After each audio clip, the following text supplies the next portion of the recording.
115 मनके हैं भारतीय जनता पार्टी के माला के रूप में, और जिसके भी मोदी जी हाथ लगाएगा वो, और जिसको पद देंगे वो अपने कर्तव्य का निर्वहन करेगा। कैबिनेट मंत्री जो हमारे वहाँ के विधायक थे, उनकी भी भूमिका रही है। यदि वो मन से चाहते तो पोकरण जिला बनता, उनके मन में कोई और भाव होगा इसलिए जिला नहीं बना। तो मैं सबसे पहले पोकरण को जिला बनाने का प्रयास करूँगा और पोकरण जिला बनेगा। जल्दी से जल्दी वो बहुत बड़ी शैक्षणिक संस्थान एक विश्वविद्यालय के रूप में हो, पोकरण क्षेत्र के आसपास के लोग और भादरिया महाराज के संकल्प और सपने को पूरा करने के लिए विश्वविद्यालय में अध्ययन करें। क्योंकि पोकरण की जनता के हृदय के अंदर एक बात बैठ गई थी, वो थी इस भगवे की लाज रखना, और निश्चय ही पोकरण की जनता ने वो भगवे की लाज रख के बताई है। पोकरण की जनता का एक प्रकार से क्या शब्दों में बयान करूं, वो प्रतीक्षा कर रहे थे 5 वर्ष तक, एक एक दिन गिन गिन के निकाल रहे थे, कब वो पल आए तब हम हमारा कर्ज निभाएं, हमारा फ़र्ज निभाएं, हमारा कर्ज उतारें। और जैसे ही चुनाव आया तो माताएं, बहन, बड़े बुजुर्ग सब लोगों ने आशा जितनी लोगों की थी उससे भी ज़्यादा मतदान किया। यानी पूरे राजस्थान में सर्वोच्च मतदान करवाना, ये पोकरण ने सबसे बड़ा इतिहास रचा। 88% शहरों को भी पीछे छोड़ा। पढ़े लिखे लोग, ग्रामीण क्षेत्र के लोग, सबको एक बताया कि पोकरण के मन में क्या था, पोकरण ने क्या करके दिखाया। उसके बाद में जो जीत हुई वो भी ऐतिहासिक जीत हुई, क्योंकि पोकरण विधानसभा 300 किलोमीटर लंबी है। पूरा का पूरा विधानसभा ग्रामीण क्षेत्र में बसा हुआ है और मात्र 2,23,000 मतदाता हैं। उसमें से 36,000 की लीड जिताना, और सामने कैबिनेट मंत्री और बहुत मजबूत कहा जाने वाला कई परिवार, कई वर्षों से परिवार, जो स्थापित परिवार, उसके सामने जनता खड़ी रह करके इतने मतदान करके जिताती है। तो मैं मानता हूं कि पोकरण की जनता ने मन बनाया, पोकरण की जनता निष्ठा के साथ खड़ी रही, पोकरण की जनता की जीत हुई है और ये जीत पोकरण की जनता को समर्पित है। पोकरण की जनता ने, जो लोग पूरा देश प्रतीक्षा कर रहा था कि पोकरण हमें प्रसन्नता के पल देंगे, निश्चय ही पोकरण ने पूरे देश को प्रसन्नता के पल दिए, खुशियाँ दी और दीपावली मनाने का एक मौका दिया। इसलिए पुनः पोकरण का धन्यवाद। उत्साह आया था क्योंकि हम सबको पता था कि ये मतदान कौन कर रहे हैं और किन का प्रतिशत बढ़ रहा है। इसलिए पोकरण के माताएं, बहनें सुबह 7 बजे, जिनको कहना पड़ता था कि मतदान करने चलो, वो बिना ही कहे स्व इच्छा से प्रातः 7 बजे जाकर के मतदान केंद्र पर खड़ी हो गई और 12 बजे तक माताओं बहनों ने मतदान किया। तब हमें पता चल गया था कि ये मतदान किसका प्रतिशत बढ़ रहा है। बड़े बुजुर्ग जिस प्रकार से लगे हुए थे, चाहे वो 90 से 95 वर्ष के थे, तो भी उन्होंने कहा मुझे मतदान करना है। तो ये सब मतदान बढ़ा है, तो प्रसन्नता के पल थे और ये मतदान बीजेपी के लिए बढ़ा है, ये उनका शुभ संकेत है। मोदी जी जो काम कर रहे हैं, भारत को जिस प्रकार मजबूत कर रहे हैं और मजबूत करके कि विश्व की महाशक्ति और विश्व में अग्रगण्य पंक्ति में ले जाने में जो काम करे मोदी जी, इसलिए जो देश से प्रेम करने वाले उस समाज से लोग हैं, जो मोदी जी को और भारतीय जनता पार्टी को समझने वाले लोग हैं, वो निश्चय ही मोदी जी के साथ, भारतीय जनता पार्टी के साथ खड़े मिले थे।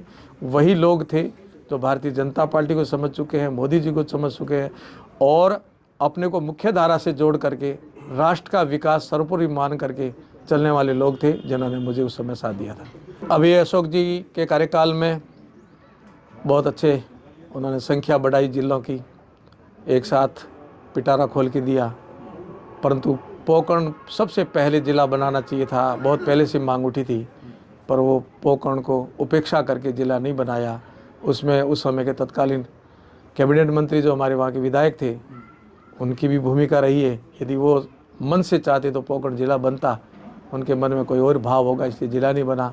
हमारी प्राथमिकता रहेगी कि अब जब भी ज़िलों की लिस्ट आएगी तो मैं सबसे पहले पोकरण को ज़िला बनाने का प्रयास करूँगा और पोकरण ज़िला बनेगा। और पोकरण की वहाँ जो उपजाऊ उर्वरा ज़मीन है, बहुत अच्छी ज़मीन है, हम प्रयास करेंगे पहले जो नहर की योजना बीच में अधूरी रह गई है तो पोकरण के लिए नहरीकरण किया जाए, पोकरण की सिंचित भूमि हो जिससे किसान वहाँ मालामाल हो और देश के खजाने में भी अन्न पहुँचाए। शिक्षा के क्षेत्र में परम पूज्य श्रद्धेय भादरिया महाराज जी ने गौ सेवा के क्षेत्र में और शिक्षा के क्षेत्र में, और हमारा समाज नशा मुक्त हो, संस्कार युक्त हो, इसके लिए भादरिया महाराज जी का एक संकल्प है। हम सब लोग पोकरणवासी और मैं खुद मेरी स्वेच्छा से और मेरे मन से कह रहा हूँ कि हम उनके सपने को साकार करने में हम लोग भगवान से प्रार्थना करते हैं जल्दी से जल्दी वो बहुत बड़ी शैक्षणिक संस्थान एक विश्वविद्यालय के रूप में हो। पोकरण क्षेत्र के आसपास के लोग भद्रिया महाराज के संकल्प और सपने को पूरा करने के लिए विश्वविद्यालय में अध्ययन करें, संस्कारवान बने, नशा मुक्त बने और संस्कार के साथ राष्ट्रभक्ति के साथ में वो खड़े रहे, ऐसा हम चाहेंगे। चिकित्सा, लाइट, पानी आज भी पोकरण के लिए एक सपने जैसा है।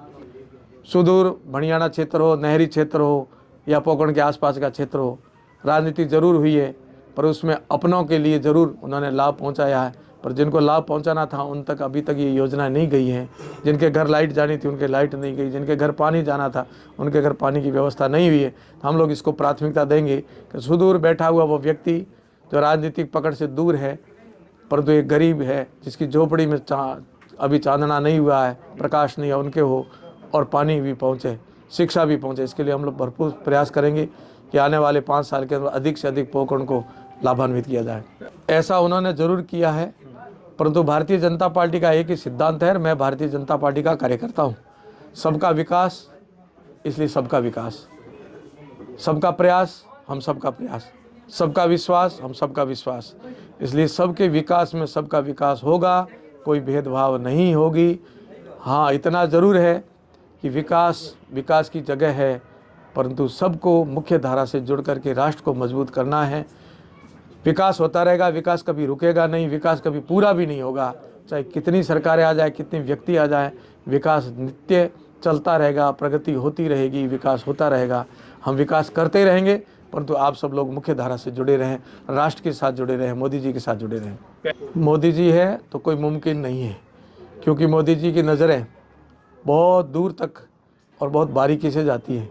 वहाँ एक प्रतापरी नहीं, 115 भारतीय जनता पार्टी के हम लोग विधायक के रूप में पहुँचे हैं। सबका कर्तव्य बनता है और हम माला के रूप में 115 मणके हैं भारतीय जनता पार्टी के माला के रूप में, और जिसके भी मोदी जी हाथ लगाएगा वो और जिसको पद देंगे वो अपने कर्तव्य का निर्वहन करेगा। मैं अकेला पहली बार नहीं आया हूँ, ऐसे कई हमारी प्रतिभाएं हैं भारतीय जनता पार्टी की जो कर्मयोगी बन करके लगातार जनता की सेवा करे थे और अब विधायक बन करके आए हैं। कोई भी हो सकता है, जो भी होगा वो अपने कर्तव्य का निर्वहन करेगा और हम उनका साथ देंगे। मोदी जी ने तो हाथ लगाया है, जनता ने हाथ लगाया है, पार्टी ने हाथ लगाया है, तब तो सबसे पहले पार्टी ने हाथ लगाया, विश्वास जताया मेरे ऊपर पार्टी ने, तब टिकट मिली है भारतीय जनता पार्टी की, और जनता ने मेरे ऊपर हाथ लगाया, विश्वास दिलाया, तब हम जीते हैं। और मोदी जी हम सब के हृदय में बैठे हैं और मोदी जी के हृदय में हम सब लोग बैठे हैं।